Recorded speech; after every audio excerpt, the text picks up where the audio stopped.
আসসালামু আলাইকুম রহমতুল্লাহ।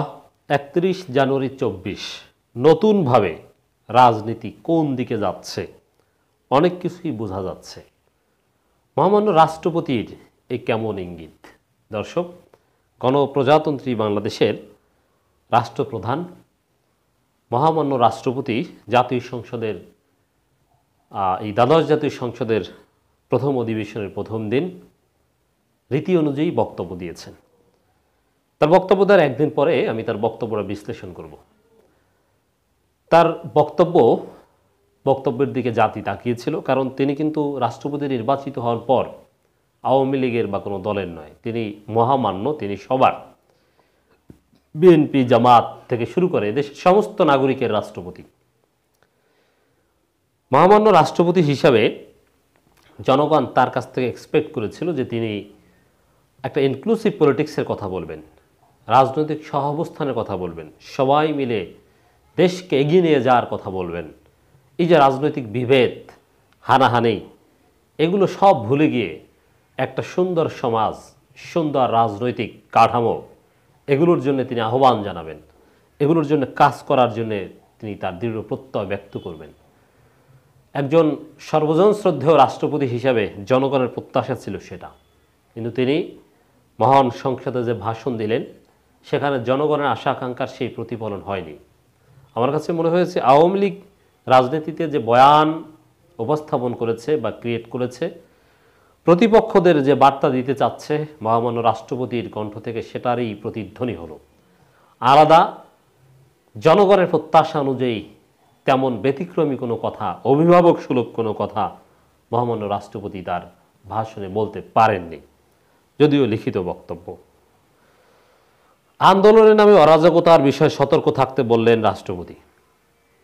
এর মানে সরাসরি এখানে বিএনপি, জামাতকে ডিনাই করা হয়েছে, বিরোধী দলগুলোকে ডিনাই করা হয়েছে।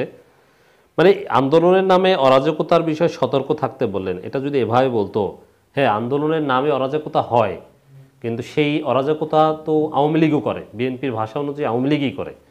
এই জন্যে তিনি সবার অভিভাবক হিসাবে যদি এভাবে আহ্বানটা জানাতেন যে আন্দোলন আপনারা অধিকার, কিন্তু শান্তিপূর্ণ আন্দোলন করবেন। তা আপাতত যেহেতু আমাদের একটা সংকট, বৈশ্বিক সংকট, তা আমরা সবাই মিলে একসাথে বসি, আলোচনা করি। আন্দোলনের বিকল্প হিসাবে সংলাপকে আপনারা গুরুত্ব দিন, পাশাপাশি বসুন। মানে এই ধরনের কথাবার্তা বললে কিন্তু জাতি আশান্বিত হতো আমি মনে করি। কিন্তু আওয়ামী লীগ টাইপের একটা বার্তা বিরোধীদেরকে দেওয়া হলো, যেটা আওয়ামী লীগের নেতাকর্মীরা প্রতিনিয়ত দিয়ে থাকেন। নির্বাচনে জনগণ ও গণতন্ত্রে জয় হয়েছে, একথাও বলেছেন মহামান্য রাষ্ট্রপতি। অথচ এই নির্বাচন জনগণ প্রত্যাখ্যান করেছে, জনগণ ভোট দিতে যায়নি। অল্প সংখ্যক, একেবারেই সামান্য সংখ্যক জনগণ ভোট দিতে গিয়েছে এবং ব্যাপক বিতর্কিত হয়েছে। নির্বাচনে কোনো প্রতিদ্বন্দ্বিতা ছিল না, কোনো প্রতিপক্ষ ছিল না, নিজেরা শীর্ষস্থানীয় দলগুলো বর্জন করেছে নির্বাচন। বিদেশে ব্যাপক সমালোচনার জন্ম দিয়েছে। এমনকি মহামান্য রাষ্ট্রপতির এই বক্তব্যের পরেও নির্বাচন সুষ্ঠু হয়নি বলে যুক্তরাষ্ট্র দাবি করেছে। মানে যেই নির্বাচন বাংলাদেশের ইতিহাসে অন্যতম বিতর্কিত নির্বাচন এবং ভোটের হার নিয়ে ব্যাপক বিতর্কের জন্ম দিয়েছেন সিইসি নিজেই ঘুম থেকে উঠে। তো সেই নির্বাচনে জনগণ ও গণতন্ত্রের জয় হয়েছে, মানে এটাকে এইভাবে সার্টিফিকেট না দিয়ে বরং এই সব বিষয় এড়িয়ে সবাইকে আহ্বানমূলক কথা বললে আমার মনে হয় সুন্দর হতো। আমরা জানি যে তার সীমাবদ্ধতা আছে, চাইলেই সব কিছু বলতে পারেন না।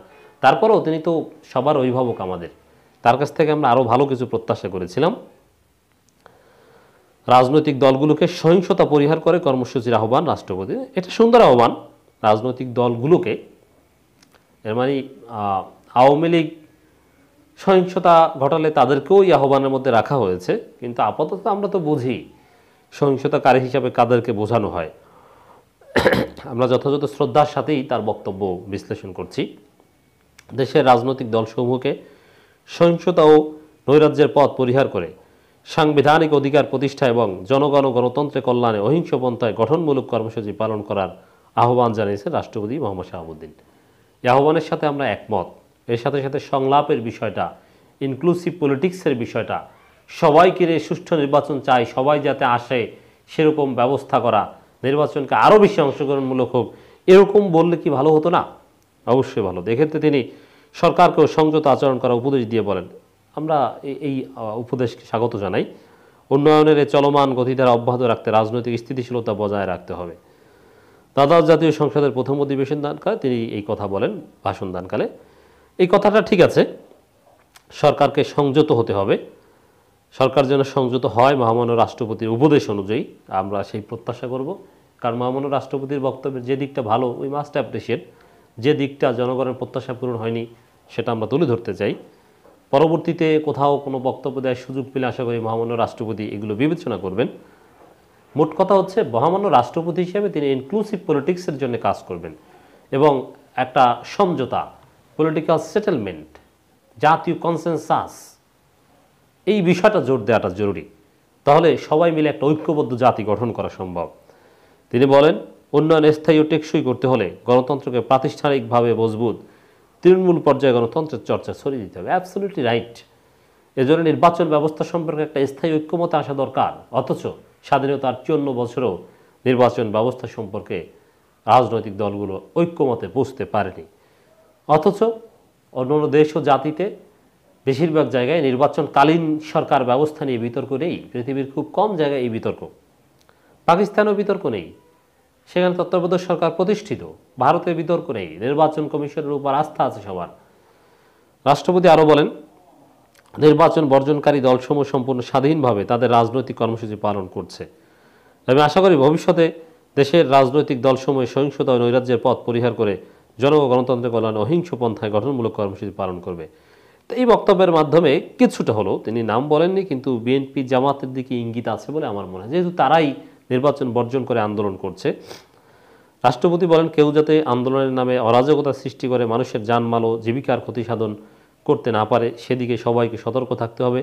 রাষ্ট্রপতি মোহাম্মদ শাহাবুদ্দিন দেশের আর্থিক খাতে সংস্কার ও দুর্নীতির বিরুদ্ধে প্রয়োজনীয় কঠোর পদক্ষেপ নিতে জোর তাগিদ দেন। সকল গুজব ও অপপ্রচারের বিষয়ে নজরদারি বৃদ্ধি করে জনগণকে সম্পৃক্ত রেখে যথাযথভাবে মোকাবেলা করার আহ্বান জানিয়ে তিনি বলেন, ষড়যন্ত্র করে কেউ যাতে জনগণের অধিকার কেড়ে নিতে না পারে, সেদিকে সকলের সজাগ দৃষ্টি রাখতে হবে। তাহলে এই ষড়যন্ত্রকারী বলতে কাদেরকে ইঙ্গিত করা হয়েছে? গুজব অপপ্রচার আছে, দ্যাটস রাইট, সেগুলোর বিরুদ্ধে অবশ্যই সজাগ থাকতে হবে। গুজব অপপ্রচার সব শ্রেণীর মানুষই চালায়, বরং আওয়ামী লীগের লোকজন আরও বেশি চালায়। বিএনপির বিরুদ্ধে প্রতিনিয়ত গুজব অপপ্রচার চালিয়ে যাচ্ছে। তাদের ক্ষেত্রেও এই বক্তব্য আমল করার আহ্বান জানাই আমরা।